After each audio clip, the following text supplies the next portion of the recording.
Baiklah, di sini kami akan mendiskusikan tentang karya-karya orientalis tentang Islam. Sedikit saya mengupas tentang karya orientalis ini.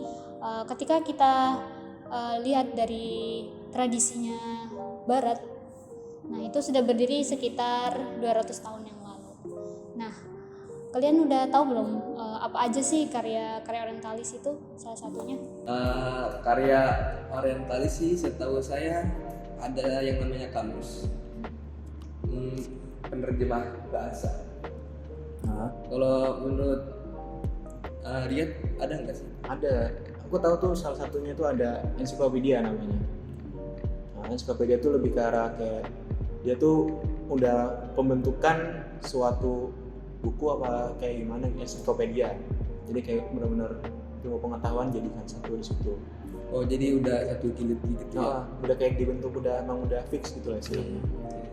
Menurut Mbak Atun? saya taunya itu cuma indeks doang sih sebenarnya.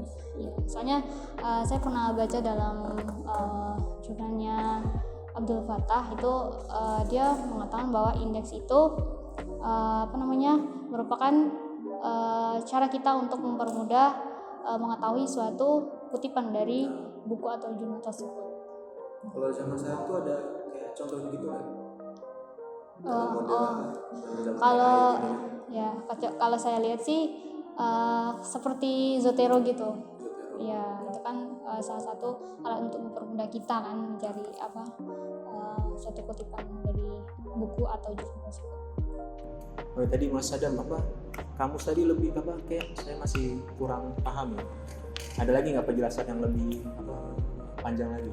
Ada sih. Ada, boleh. Jadi kamus ini penerjemah bahasa, jadi mempermudah seseorang untuk membaca.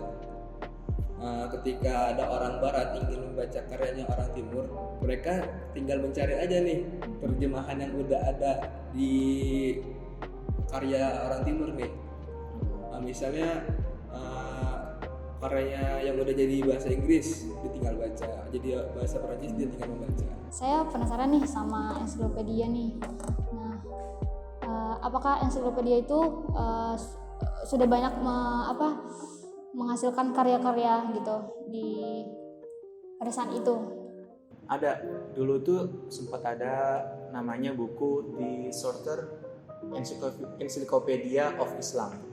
Itu dibuat karena emang ya kayak sebuah untuk ya tadi sama kayak kamus untuk mempermudah, indeks juga kan. Nah di ensiklopedia ini juga lebih tertata, karya-karyanya itu lebih kayak misalkan kita pengen nyari apa nih, nah dicari kata kuncinya apa, keywordnya apa. Jadi di ensiklopedia ini sangat-sangat kayak emang bantu kita yang buat pengen mempelajari apa sih tentang ini segala macam. Ada kayak karangan buku Joel L. Kramer tentang Renaissance Islam pada abad pertengahan segala macam gitu. Lebih spesifik ya ke bahasannya gitu. Nah, ensiklopedia ini tuh masih relevan nggak menurut Mas Zamzam sekarang? Relevan atau enggak sih? Kalau menurut saya pribadi ya, dia relevan aja. Jadi kayak emang benar-benar masih bisa terus kita pelajari lah untuk kayak apa sih kita mau tahu apa gitu kan, tinggal cari di ensiklopedia. Kira-kira ini antara indeks kan udah, kamus sama ensiklopedia tuh kayak ada keterkaitan nggak? Ada hubungan antara tiga itu? Gimana menurut Mbak Atun? Sebenarnya tuh saling berkaitan satu sama lain.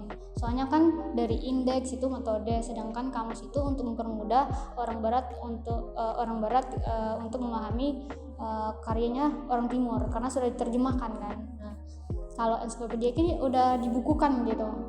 Kayak ini orang Indonesia nih kayak kan udah dari indeks kamus kan udah diterjemahin nih di kamus nih. Nah, orang Indonesia ini kayak mau baca karyanya ini udah diterjemahin ke Indonesia. Nah, untuk kita mencari sebuah informasi itu lebih gampang gitu. Karena karya ini bukan hanya diterjemahin dari satu bahasa doang, tapi sudah diterjemahin dari dari Inggris, ya berbagai bahasa gitu. Mungkin sekian aja yang dapat kami sampaikan karena waktu juga udah habis kayaknya. Mungkin ketemu lagi kapan lagi lah pada tugas-tugas. Oke, sekian saya Muhammad Riyadu Rizky Zamzam. Saya Muhammad Salim Zaki. Saya Siti Widiatun. Terima kasih atas perhatiannya, kurang lebihnya mohon maaf. Wassalamualaikum warahmatullahi wabarakatuh.